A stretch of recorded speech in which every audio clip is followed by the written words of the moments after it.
ఈ అందరి సహకారంతో లక్ష్మీ చెన్నకేశవ స్వామి యొక్క తిరునాళ్ళ బ్రహ్మాండంగా జరిగింది.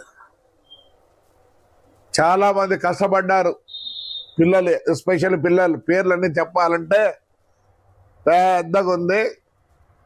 యాదన ఒక పేరు మర్చిపోయాను అనుకో, ప్రభాకర్ మళ్ళీ తిట్టుకుంటారు. అరే నాన్నలు, మీ కబడ్డీ అయితేనేమి, మీ గుండుపోటు అయితేనేమి, ఇరుసు అయితేనేమి, ఎద్దుల బండ్లు అయితేనేమి బ్రహ్మాండం రా. అందరూ అనుకుంటే ఏమైనా చేయొచ్చురా.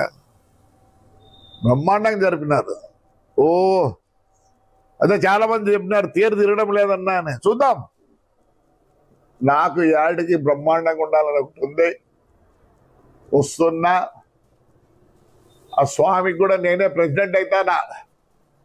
చూద్దాం. ఒక సంవత్సరం ఉండి ఎక్కడ పోయింది 1100 ఎకరాలు మీ అనవచ్చు, మాకు రిజిస్ట్రేషన్ ఉంది అని స్వామి వచ్చి సంతకం పెట్టాడా? స్వామి సంతకం పెట్టలే, ఎవడో పెట్టింటాడు. చెల్లం వస్తుంది ఏప్రిల్ నుంచి. మొత్తం ఎంఆర్ఓకే సంబంధం. మొత్తం ఆంధ్రప్రదేశ్లో గవర్నమెంట్ భూములు ఎవరెవరు ఆక్రమించారో దేవుల భూములు కష్టాలు వస్తున్నాయి. నేను చెప్తున్నా, నేను తప్పు చేస్తే మీకు క్షమాపణ చెప్పుకుంటా, భయపడతా. నేను తప్పు చేయను. నా స్వార్థం ఏం లేదు.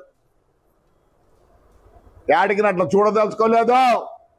అందరూ సహకరించండి. మన యాడికినే బ్రహ్మాండంగా చేసుకుందాం. రైట్. Thank you.